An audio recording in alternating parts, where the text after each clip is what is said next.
Hello and welcome to Teasing the NFL. This is your destination for NFL teaser bets. I'm Daniel Saludo along with Andrew Chang here.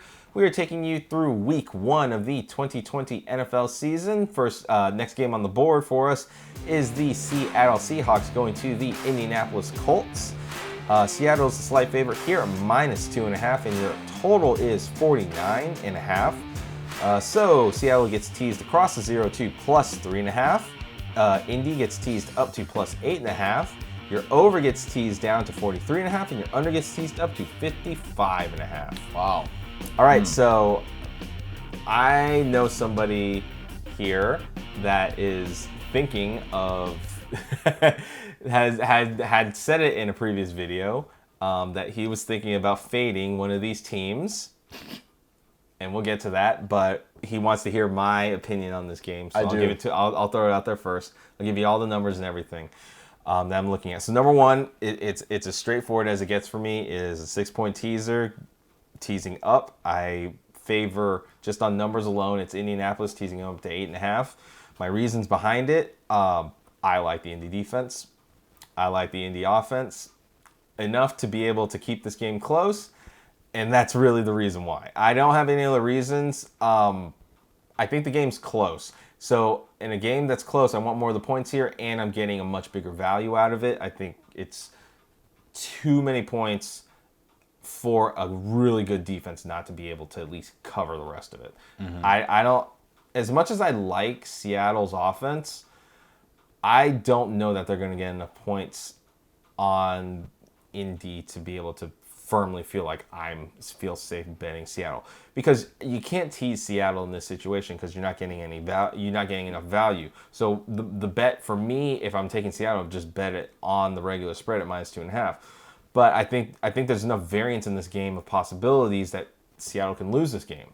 So I feel much more leaning towards Indy having a chance to win this game, along with being able to just lose it by 8.5 points. Wow, losing to the Colts? Oof. It's a possibility because one of the things is Seattle does not have a defense. There's not enough defense in Seattle at all. They were terrible last season. At least they're going to be healthy, but it's still going to be terrible. So it's tough for that.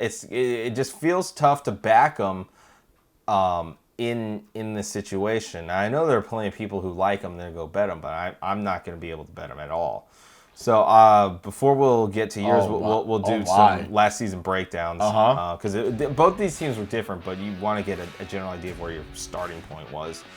Indy was 8-8 last season at home. They were 3-5 against the spread. 8-8 totals. They were 9-7 to the over at home. They were 3-5 to the under, however. So that's something to think about. Seattle 8-8 also against the spread. However, away from home, they were terrible. They were 2-6 away from home. Ouch. Yeah. Totals, they were 7-9 to the under. Away, they were even 4-4 over under. So you got a little bit of information. You got what I've got, and along with the normal numbers that I would bet. The floor is yours, Mr. Chang. Okay, so one of us that Danny knows, before I drafted 2 players from this team, because they were the only options I had left. No, there are always different options. There's always another option. They're not here for that. So anyways, as I was saying, or what Danny was saying, I had this feeling, and call me crazy because some people do. I kind of do. That I would not be so high on the Seahawks this year. I just don't know what it is. Maybe it's the lack of efforts on trying to make the defense better. I do know that, yes, DK Metcalf is awesome. Tyler Lockett, consistent. Russell Wilson, at times, can be a question mark. I mean, this guy is an MVP caliber quarterback. Yeah. No doubt. However, for his status of being an MVP quarterback, I just don't think he's done enough for Seattle. I mean, granted, Super Bowl. You did get him a Super Bowl. Let's put that out there. Super Bowl back-to-back. Okay, granted, done. But as for regular season games, there's just a couple things that just stick with me. The first thing is that Seattle's defense will always let that opposing team have a chance. And I always allude back to when they played the Cowgirls. I'm sorry, the Cowboys. Oh yeah, that game. In week 3? It's like 3 or 4. Yeah, week 3 or 4, and just a simple pass to the outside picked off by Dallas. A simple pass dropped by DK Metcalf. So it's just all these little things that end up being, wow, this team was supposed to be greatness. And they are a good team.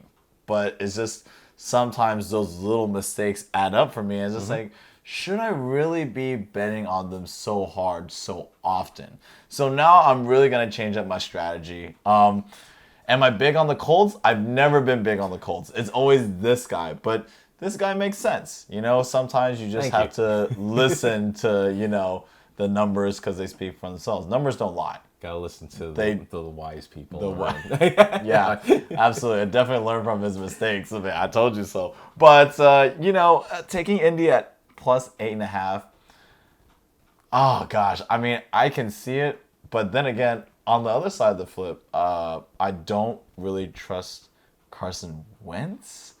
An injured Carson Wentz, too. There's no way Carson Wentz comes in at 100%. So that's something to worry about. So, yeah, that for me. Now, granted, we got Jonathan Taylor. We got my boy Pittman. And then, you know, we still got Jack Doyle. Meh. Yeah, man. No, I just threw his name out there because, you know. But, yeah, on the defense, it's pretty stout.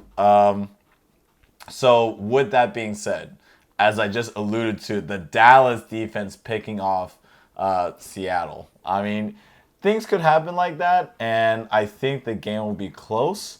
But ultimately, I think, I'm looking at this over right here, 43.5. Let's say there's a couple pick sixes. Let's say Carson Wentz gets off to a good start. I think this game could easily go over, I want to say, because... Okay. Let's be real. The Seattle defense, probably one of the.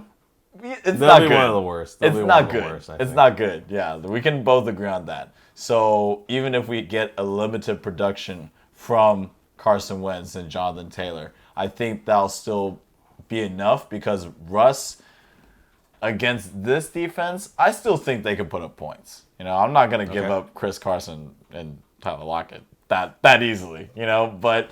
Have to now. See, I have to now. So going with the fade and surprisingly not going for the over, I will probably stay out of this match. But if I had to lean, I would go with Danny and take the points. Indianapolis plus 8.5. Yeah, there you go. I think you have to in this game. That was hard. That was hard for me. That was hard. There's a lot of variables in this game, and it's hard to really think about. So you want to stay away from it. But if you're gonna play this game, just tease Indy up. I think they'll have enough of a chance to get the win. More than likely, they get this cover. I mean, let's be real. Last season, I know we're still talking about last season, but Indy was just a couple drop balls and missed throws away from beating Buffalo. Yeah, they were. Ultimately, they were very close to winning. It was very close. I remember that game because I bet on Buffalo, but I was sweating the entire time because these Colts, led by Phillip Rivers, okay? They led early in the game, too. Indy led early in the game. Yeah, it was literally just like I was playing from behind. Yeah. Then they let up. Then they had those crucial moments where they dropped those balls, and I was just like, oh, man, there's like, it's done just like that. So, like I said, all these little mistakes that Seattle's making in the past season and what it leads up to, it just stays with me. You know, it sticks with me. And I just can't stick around for it anymore. So it's not a problem, man. So yeah, sounds we like are I'm getting a divorce or something. Gee whiz, like gosh. Don't worry, you can't get a divorce from this show, man. We need you here. Don't worry. When it gets better, I'm gonna jump back on this team. But for right now, I'm just kind of staying away. I'm being a little more conservative. On the sidelines. And yeah, I think the Colts at plus 8.5. All right, there you go. We are both on the Colts plus 8.5. It's the value teaser. If you want to play this game, that's the one we'd recommend. It's a big lean, probably not a smash play. It's a big lean for me though. Really? Yeah. So you're looking at the totals. You wouldn't. Oh man, totals wise, I'd probably lean to the over. I think Seattle gets enough offense in there, and Indy will slide enough with the running game that they'll get enough. I just wanted that vote of confidence. I was like, you know what? Like, if I wasn't gonna pick this, like, I was gonna pick the over. Like, that's I mean, that's my lean. Seattle's naturally. defense doesn't give me any justification to bet an under ever. So that's why I'm out. Dude, if you're letting the Cowboys score on you, exactly without Dak Prescott, that was without. I think he broke his leg. He probably did that game. That game. Yeah. Oh well. So. Yeah, but let us know in the comments how you think this game between Indy and Seattle goes. If you're betting any of the sides or totals, let us know in the comments. But until then, for Andrew Chang, I'm Daniel Saludo. If you like the content you got in this video, give it a thumbs up, give it a like, subscribe, tick the notification bell, and select all. That way you stay up to date with all of our latest videos and previews for the rest of the season. Again, we'd like to thank you for joining us in Week 1 here. Stay tuned for the rest of our video previews. But until next time, make sure you get your bets in. And of course, don't forget to be a tease.